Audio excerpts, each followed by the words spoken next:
Iron Man was a big success and the first film to start the MCU's first phase.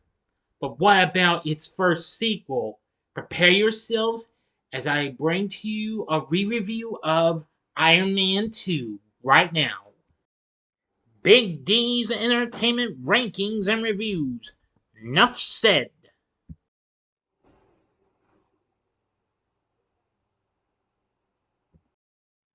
So, greetings, my fellow YouTubers, and welcome to Big D's Entertainment Rankings and Reviews.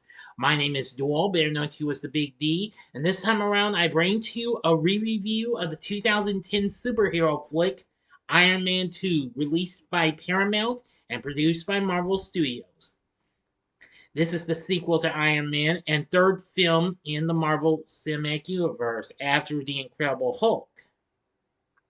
Once again directed by Jon Favreau, who helmed its predecessor, written by Justin Theroux, once again starring Robert Downey Jr. in the title role and alter ego Tony Stark, along with Gwyneth Paltrow, who returns, plus Don Cheadle, now taking the role of James Rhodey Rhodes from from Terrence Howard, plus Scarlett Johansson, Sam Rockwell, Mickey Rourke, and Samuel L. Jackson.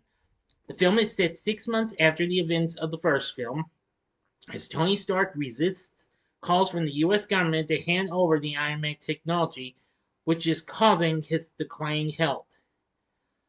And meanwhile, a Russian scientist uses his own version of the technology to pursue a vendetta against the Stark family. Now, before I go into the review, if you haven't seen my re-review of the first Iron Man, click on that card and catch what you might have missed, or see it again if you'd like. Anyway, now then.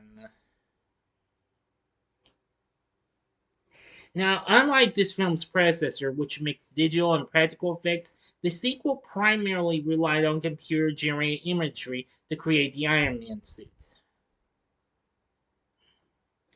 While it was a big success and, well, did a wee bit better than its predecessor, it's got mostly good reviews, but however, some critics deemed it to be inferior to the first film. But anyway, the film was released on May 7th, 2010, just a little over a week after it premiered at the El Capitan Theater. Alright, here's the story. In Russia, the media covers Tony Stark's disclosure of his identity as Iron Man, as we recall in the end of the first film. Ivan Vanco, whose father, Anton, a former Stark Industries employee, has just died, sees this and begins building a miniature arc reactor similar to Stark. 6 months later, Stark has become a media superstar and resists pressure to turn over his armored suits to the government. To continue the legacy of his father, Howard, he reinstitutes the Stark Expo in New York City's Flushing Meadows Corona Park. Stark learns that the palladium core in the arc reactor that keeps him alive and powers the armor is slowly poisoning him, and cannot find a substitute. Growing increasingly reckless and despondent about his impending death and choosing not to tell anyone about his condition, Stark appoints his assistant Pepper Potts as CEO of Stark Industries and hires Stark employee Natalie Rushman to replace her as his assistant. Stark competes in the Monaco Historic Grand Prix, where he is attacked in the middle of the race by Vanco, who wields electrified whips powered by his arc reactor, as he is known as Whiplash. Stark dons his armor and defeats Vanco, but the suit is severely damaged. Vanco explains that he intended to prove to the world that Iron Man is not invincible. Impressed by Vanco's performance, Stark's rival, Justin Hammer, fakes Vanco's death while breaking him out of prison and asks him to build a line of armored suits to upstage Stark, though Vanco decides that unmanned drones are a better idea. During what he believes is his final birthday party, Stark gets drunk while wearing the Iron Man suit. Disgusted, Stark's best friend, U.S. Air Force Lieutenant Colonel James Rhodes, dons Stark's prototype armor and tries to restrain him. The fight ends in a stalemate, and Rhodes confiscates the armor for the U.S. Air Force. Nick Fury, director of S.H.I.E.L.D., approaches Stark, revealing that Rushman is Agent Natasha Romanoff, aka the Black Widow, and that Howard Stark was the S.H.I.E.L.D. founder whom Fury knew personally. Fury explains that Vanco's father and Stark invented the arc reactor together, but when Anton tried to sell it, Stark had him deported. The Soviets sent Anton to the Gulag. Fury gives Stark some of his father's old material, and Tony discovers a hidden message in the diorama of the 1974 Stark Expo. It proves to be a diagram of the atomic structure of a new element. With the aid of his AI, Jarvis, Stark synthesizes it. When he learns that Vanco is still alive, he places the new element in his arc reactor and ends his palladium dependency. Now I'm going to go to the ending. As always, you know the procedure. 5 seconds to stop this video. Go to the description box below. Fast forward to the time below it. And as I'm counting down, if you've seen the movie already, please continue. Okay, you've been warned. At the current expo, Hammer unveils Vanco's armored drones, led by Rhodes in a heavily weaponized version of the prototype armor dubbed War Machine. Stark arrives to warn Rhodes, but Vanco takes remote control of all the drones and Rhodes' armor and attacks Stark. Hammer soon gets arrested for breaking Vanco out of prison, while Romanoff and Stark's bodyguard, Happy Hogan, go after Vanco at Hammer's factory. But Vanco escapes, but Romanoff returns control of Rhodes' armor to him. Together, Stark and Rhodes defeat Vanco and his drones. But Vanco commits suicide by blowing up his suit along with the defeated drones. At the briefing, Fury informs Stark that because of his difficult personality, S.H.I.E.L.D. intends to use him only as a consultant. Stark and Rhodes receive medals for their heroism, and that's the end. But however, in a post-credit scene, S.H.I.E.L.D. agent Phil Coulson reports the discovery of a large hammer at the bottom of a crater in a desert in New Mexico, thus leading the events to the next MCU film, Thor.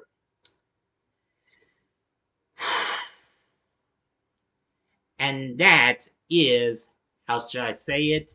Well, I should say, as I always say, end of story, my friends. So, what did I think of Iron Man 2? Well, I do like it for some reasons, while it's not quite close to as good as its predecessor in ways, but still, I do agree that critics deemed agreed with critics deeming it to be inferior to the first film in ways. But however, the film received praise for its action sequences and performances. That I can agree on. Also, they had John Debney on board to do the score.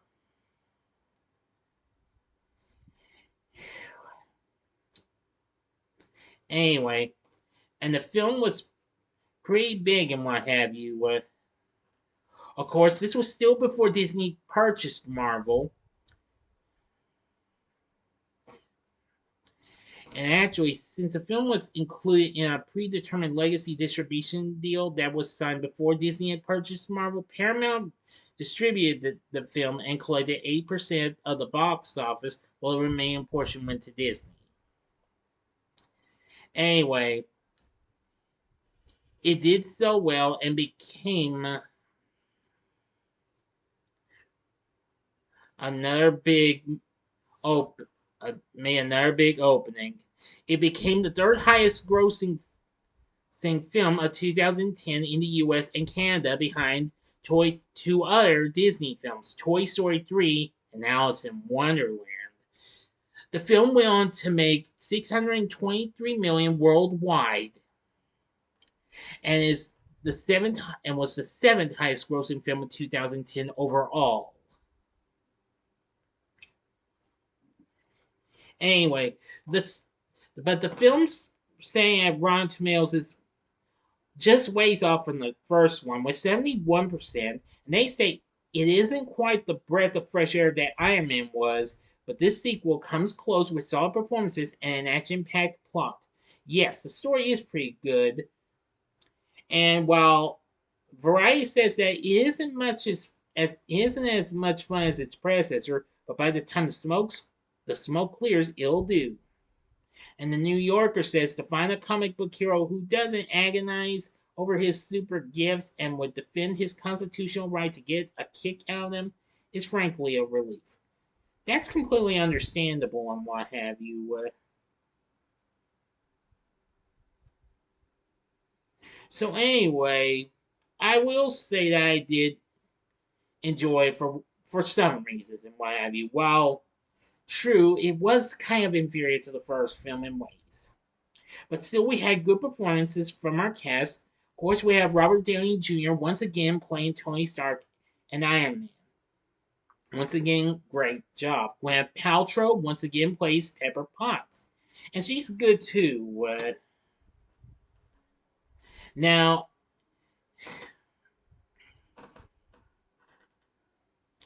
Don Cheadle takes the role of James Rhodey Rhodes. Well, according to him, he had only a few hours to accept the role and did not even know what storyline the character would undergo. And he commented that he is a comic book fan but had not previously participated in comics themed films due to the scarcity of black superheroes. Which that's understandable because even though Blade was more recently a slight success and Spawn wasn't that big on the big screen, unfortunately. But anyway, this was ways before we even got Black Panther. Scarlett Johansson provides the role of Natasha Romanoff, aka the Black Widow, and I must admit, she's really something.